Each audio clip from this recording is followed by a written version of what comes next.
출애굽기 16장 특히 본문을 중심으로 우리 두 가지로 하나님의 은혜를 나누기를 원합니다. 첫 번째는 하나님께서 나의 필요를 채워 주신다는 것을 믿고 삽시다. 우리 같이 읽어볼까요? 시작. 하나님께서 나의 필요를 채워 주신다는 것을 믿고 삽시다. 아멘. 이스라엘 백성은 종되었던 애굽으로부터 하나님의 은혜로 자유케 되었습니다. 어린 양의 피로써 죽음의 사자가 지나가는 은혜를 경험하였고요. 정말 세례의 홍해를 그들은 건너게 되었습니다. 이와 같이 죄와 사망으로부터 극적으로 구원받는 이런 놀라운 은혜를 얻은 이후에 하나님의 자녀들은 광야로 들어가서 살기를 시작했다는 것이에요. 광야는 척박하고 황량한 땅이었습니다. 황폐한 땅이었습니다. 있는 것이 사실은 별로 없는 그런 땅이었어요. 그렇기 때문에 약 200만 명의 성도들이 그곳에서 산다고 하는 것은 사실은 상상하기 어려운, 생존할 수 사실 없는 땅이었습니다. 우리도 마찬가지죠. 구원받은 후에 기쁘고 즐겁고 감격 가운데 출발하지만 사실 세상에서 믿음으로 산다고 하는 것은 광야의 고난이 따르는 그러한 삶입니다. 왜 그렇습니까? 마귀를 비롯한 수많은 적군과 원수들과 또 악한 영들과 수많은 죄에 따르는 사람들의 공격이 있기 때문이에요. 동시에 우리의 믿음의 길이라는 것은 예수 그리스도의 십자가의 길을 따라가는 주님을 닮아가는 믿음의 여정이기 때문인 것입니다. 그렇다면 과연 우리는 어떻게 이곳에서 복되게 살아갈 수 있을까요?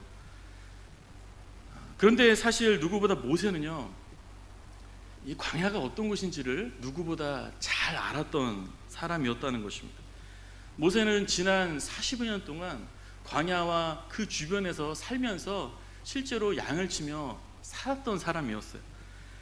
무엇입니까? 누구보다 광야가 어떤 곳인지를 잘 알았던 사람이 사실은 그 누구보다 모세 자신이었다는 것이에요. 광야에서 200만 명을 채워줄 수 있을 만한 것이 없다는 것을 그는 누구보다 선명하게 알았어요. 여러분, 알고 갈 수 있겠습니까? 이곳은 험준하고 땅이 척박하여 사람이 살기 어려운 땅이라는 것을 누구보다 정확하게 아는 사람이 모세였다는 것이에요. 그런데 놀라운 것은 누구보다 잘 알기 때문에 누구보다 사실 먼저 원망하고 먼저 불평하고 이건 아니라고 하나님 앞에 소리쳐야 될 장본인이 모세일 것 같은데 불평이 없었다는 것이에요. 모세는 이것으로 전혀 불평한 적이 없습니다. 왜 그랬을까요? 모세는 아무런 살 길이 보이지 않는 그곳에서도 하나님은 채우신다 라는 분명한 믿음을 가지고 있었기 때문인 것입니다. 우리가 하나님이 어떤 분이시라는 사실을 우리가 명확하게 알고 믿으며 살아갈 때 우리는 이 세상에 승리하며 살아갈 수 있다는 사실이에요. 어떤 성도님의 가정에 갑자기 경제적인 어려움이 닥쳤습니다. 해결책은 보이지 않아요. 깜깜합니다. 그래서 눈물만 나더라는 것이에요. 그러던 가운데 전보다 조금 더 기도하게 되었습니다. 이것저것 기도 부탁도 해봅니다. 그렇게 해서 하나님 앞에 기도하고 의지하기 시작했어요. 기도했기 때문에 그 시간을 주님 안에 머물면서 견뎌낼 수 있었어요. 그런데 얼마 시간이 지나고 참 놀라운 일이 벌어졌습니다. 하나님께서 상상하지 못할, 누가 들어도 하나님이 하셨다라고 말할 수 없는 방법으로 그에게 살 길을 열어주셨다는 것이에요. 그분은 고백합니다. 내가 살아갈 용기를 얻었습니다. 하나님이 나를 채워주시는군요. 용기를 얻었습니다. 그런 고백을 하였습니다. 이분의 스토리를 들으면서 저는 이런 생각이 문득 들었습니다. 하나님이 나를 채우는 하나님이라는 사실을 이제는 이분이 더 경험하여 알게 되었구나. 이제는 그 하나님을 더 확신하며 사실 수 있겠구나. 그런 생각이 제 안에서는 들었어요. 앞으로의 신앙생활은 전보다 조금 다른 삶이 펼쳐지겠구나 라는 그러한 그분을 향한 그런 기대를 더 갖게 되었습니다. 여러분, 하나님은 채우시는 분이라고 우리가 귀로만 듣고 사는 것과 하나님은 채우시는 분이라고 우리가 정말 믿고 사는 삶은요, 전혀 다른 삶이라는 사실이에요. 욥은 괜찮은 하나님의 자녀였습니다. 그러나 그는 믿음을 통과하면서 하나님을 경험하여 알았다라고 그는 그렇게 고백하죠. 욥기 42편 5절을 세 번역으로 보니까 주님이 어떤 분이라시는 것을 지금까지는 제가 귀로만 들었습니다. 그러나 이제는 제가 제 눈으로 주님을 뵙습니다 라고 이런 고백을 하게 되죠. 고통이 전부가 아닌 것을 이제 경험하여 알고 그 하나님을 믿게 되었어요. 고통이 원망거리가 아니라는 것을 이제야 경험하여 알고 믿게 되었어요. 고통 속에서도 여전히 우리 하나님은 구원의 하나님이시고 전능하신 구원의 하나님이라는 사실을 이제 온전히 경험하여 믿게 되었습니다. 이것을 알고 그 주님을 믿음으로 고백할 때 하나님이 그의 삶을 다시 한번 갑절의 은혜로 채워주셨습니다. 보통 사람들이라면 광야에서 먹을 것이 없어요. 그러면 절망하는 것이 사실은 당연한 것이에요. 그러나 우리는 보통 사람들과 다른 것이 한 가지 있다는 것을 우리는 분명히 기억해야 합니다. 어떤 차이가 있습니까? 나는 구원받은 하나님의 자녀야 라고 하는 이 분명하고 엄청난 차이가 우리에게는 분명히 있다는 사실이에요. 이 중요한 차이를 잊지 마시기를 바랍니다. 요한복음 1장 12절 말씀에 영접하는 자 곧 그의 이름을 믿는 자들에게는 하나님의 자녀가 되는 권세를 주셨으니, 우리가 하나님의 자녀라면요, 하나님은 나의 누구세요? 아버지라는 것이에요. 좀 더 진하게 말하면 우리 아빠라는 거예요. 우리 옆 사람에게 이렇게 고백할까요? 하나님은 내 아빠입니다. 하나님은 나의 아버지세요. 내 아버지가 내 하나님이라는 것이 우리 안에 믿어질 수만 있다면 사실 어떤 상황도 기쁜 상황이에요. 마치 조그만 아이가 뛰놀고 있는데 부모가 옆에서 딱 바라보고 있는 거랑 똑같은 거예요. 부모님은 다 준비가 돼 있어요. 어떻게 하는지 지금 지켜보면서 타이밍만 보고 계시는 거예요. 어쩐 때 이 아이에게 주면 가장 좋을까? 그게 아버지와 우리의 관계라는 것이죠. 그 어떤 상황도 우리에게는 사실 그러한 상황인 것이에요. 하나님께서는 곧이어서 만나라는 하늘에서 내려주시는 양식을 백성에게 주심으로 자녀들의 먹을거리의 문제를 완전히 해결해 주셨습니다. 4절 말씀에 내가 너희를 위하여 하늘에서 양식을 비같이 내리겠다. 실제로 매일 아침마다 비처럼 양식을 사방 들판에 깔아주셨어요. 하나님은 처음부터 만나를 예비하고 계셨던 것이에요. 세상이 우리를 채워주는 것이 결코 아닙니다. 나의 필요를 채우시는 분은 우리 하나님 아버지이십니다. 이것을 믿고 사시기를 주님의 이름으로 축원합니다. 두 번째로 마지막인데요, 같이 읽을까요? 시작. 잘 먹으며 삽시다. 건강과 관련해서 이런 말이 있습니다. 먹는 것이 그 사람을 결정합니다. 다른 말로 당신이 먹는 것이 당신이 됩니다. 이런 말이 있어요. 물론 물만 먹어도 이제 짜실찌신한 분이 계십니다. 인정합니다. 그러나 제 몸이 이렇게 된 것은 과거가 있는 거예요. 많이 먹어서 그런 것입니다. 반론이 필요가 없어요. 그러나 최근에 조금 다시 빠지지 않았습니까? 다시 음식을 조절하기 시작했다는 것이에요. 예, 지금 우리의 모습과 건강의 상태는요, 그동안 무엇을 먹으며 살았는지를 사실은 그것과 상관이 있다는 것이에요. 영적으로도 동일합니다. 우리는 성령을 거듭났기 때문에 이제는 육의 사람이 아니에요. 영의 사람이에요. 따라서 이후로는 육의 사람으로 먹었을 때 양식과 다른 것을 이제는 먹어야 됩니다. 진짜 음식을 잘 먹어야 된다는 것이에요. 그것이 우리가 잘 사는 비결이에요. 그렇다면 무엇을 잘 먹어야 될까요? 첫 번째로 하늘에서 오신 예수 그리스도를 먹을 때 영생을 얻습니다. 만나는 하나님께서 하늘에서 직접 하나님께서 내려주신 떡이었어요. 이 세상에서 난 어떤 것이 아니었어요. 그런데 만나는 우리가 잘 알다시피 예수 그리스도를 예표하는 것이었습니다. 요한복음 6장 32절 35절에 보니까 이렇게 만나를 해석하고 있습니다. 모세가 너희에게 하늘로부터 떡을 준 것이 아니라 내 아버지께서 너희에게 하늘로부터 참떡을 주시나니 예수께서 이르시되 나는 생명의 떡이니 나를 믿는 자는 영원히 목마르지 아니하리라. 이스라엘 백성들은 하늘에서 하나님께 내려주시는 그 만나로 생명을 유지하고 받아 먹었습니다. 그런데 특이한 점은요, 이스라엘 백성들은 만나를 먹을 자격이 없었다는 것이에요. 여러분, 이스라엘 백성들은 어떤 사람입니까? 불과 얼마 전에 유월절과 애굽을 향한 10가지 재앙을 통한 그들의 구원과 정말 홍해의 구원의 기적을 경험하고요, 하루 종일 하나님의 찬송 춤추며 찬양했던 사람들이에요. 그런데 당장에 먹을 것이 없으니까요, 이것은 불가능하다고 결론을 내려버립니다. 하나님 할 수 없다고 결론을 내려버려요.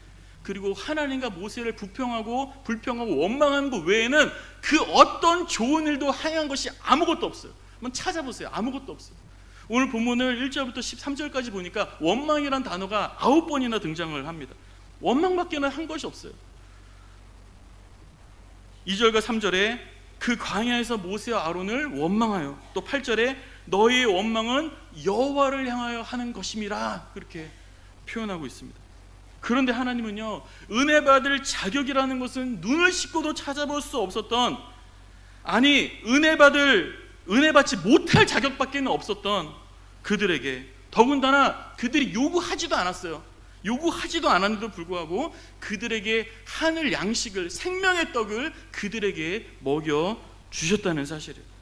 오히려 그들에게 만나를 주신 이유가 하나 등장하는데요, 그것은 너희가 원망했기 때문에 라고 말씀하고 계세요. 8절에 보니까 아침에는 떡으로 배불리시니 너희가 원망하는 그 말을 들으셨습니다. 원망의 기도가 아니라요, 원망 불평, 그 소리를 들으셨다는 것이. 여러분, 따라서 만나의 본질은 이것입니다. 무엇이냐? 하나님께서는 죄밖에 한 일이 없는 자들에게 은혜의 선물로 생명을 주신 것이에요. 우리의 구원도 이와 같습니다. 하나님께서는 구원받을 자격이라고는 아무것도 없었던 죄인인 우리에게 조건 없이 구원의 영생의 선물을 우리에게 주셨습니다. 에베소 2장 8절에 너희는 그 은혜에 의하여 믿음으로 말미암아 구원을 받았으니 이것은 너희에게 난 것이 아니라 하나님의 선물이다. 하나님께서 은혜와 사랑을 베풀어 주신 것이, 그리하여 예수께서 십자가에 달려 죽으심으로 우리 모든 죄값을 다 지불해 주신 것이, 그리고 부활하심으로 우리를 의롭게 해 주신 것이에요. 이 사실이 믿어지는 그 믿음조차도 우리에게서 발생한 것이 아니라 하나님이 선물로 주셨다라고 성경은 말씀하고 있습니다. 예수 그리스도를 믿으심으로 영생의 선물을 받으시기를 주님의 이름으로 축원합니다. 두 번째로, 하늘에서 오신 예수 그리스도를 우리는 매일 먹으며 살아가야 한다는 것입니다. 한번 같이 읽어볼까요? 시작. 하늘에서 오신 예수 그리스도를 매일 먹으며 삽시다. 여러분, 구원받는 유일한 길은요, 오직 예수 그리스도를 믿음으로 그의 살과 피를 먹는 길뿐이요, 이 세상에서도 하나님의 자녀들이 살 길도요, 생명의 떡이신 예수 그리스도를 날마다 먹는 길밖에는 없다는 것입니다. 하나님께서는 만나를 하늘로부터 내려주셨어요. 그런데 한 번 먹고 끝난 것입니까? 한 번 먹고 끝난 것이 아니에요. 한 번에 한 가득 주신 게 아니에요. 만나는요, 중요한 원리가 있는데 매일 먹는 것이었습니다. 4절 말씀에 백성이 나가서 일용할 것을 날마다 거둘 것이라. 날마다 거둬라, 매일 거둬라. 여섯째는 이틀치를 거두게 되었죠. 그렇습니다. 하나님께서는 우리에게 살아갈 힘과 능력을, 또 필요한 것들을 채워주시는데 일주일치를 한꺼번에 주시지 않는다는 것이에요. 하루하루 감당할 힘과 하루하루 필요한 것들을, 필요한 능력과 힘을 그날 우리에게 주신다는 것입니다. 그렇습니다. 예수를 믿음으로 주와 연합되어 한 몸이 된 결과로 일평생의 삶의 필요가 한 번에 다 끝난 것이 아니에요. 매일매일 우리는 하늘에서도 날마다 공급해 주시는 그 만나를 받아 먹어야 하는 것입니다. 그래서 하나님은 우리에게 이렇게 말씀하시잖아요. 에베소 5장 18절에 오직 성령으로 충만함을 받으라. 이 표현은요, 한 번 받으라는 것이 아니라 날마다 받으라는 반복적인 의미가 이 표현에는 담겨져 있는 것이에요. 날마다 매일 성령의 충만을 받으라. 또 요한복음 15장 5절에 보니까 그가 내 안에 내가 그 안에 거하면 사람이 열매를 많이 맺나니. 예수님께서는 지금 구원받은 성도들에게 말씀하고 계세요. 무엇이라고요? 내 안에 거하라. 근데 사실 예수 믿고 구원받았다는 것은 이미 예수 안에 거한다는 것이거든요. 이미 거해 있는데 너는 내 안에 거하라고 말씀하신 이유가 무엇이겠어요? 날마다 예수 그리스도 안에 들어가서 날마다 주 안에 거하는 것이 중요하다는 것입니다. 그렇다면 어떻게 예수님을 날마다 먹음으로 우리가 예수로 충만하게 살 수가 있을까요? 하나님께서 우리를 충만하게 하시는 은혜의 방편 3가지가 있는데 그것은 말씀과 기도와 성찬이에요. 이 중에 말씀 한 가지만 간단하게 살펴볼 때 사랑하는 성도 여러분, 하나님의 말씀을 우리가 귀로만 들을 것이 아니라 매일 받아 먹으며 살 수 있기를 주님의 이름으로 축원합니다. 사도행전 17장 11절에 보니까 간절한 마음으로 말씀을 받고 이것이 그러한가 하여 날마다 성경을 상고함으로 그 중에 믿는 사람이 많고, 베레아 지역 성도들에 대해서 기록한 말씀이죠. 그들은 말씀을 마음으로 받았다는 것이에요. 그리고 어땠어요? 집으로 돌아가 말씀이 정말 그러한가 성경을 다시 상고했다는 것이에요. 말씀을 다시 묵상했다는 것이에요.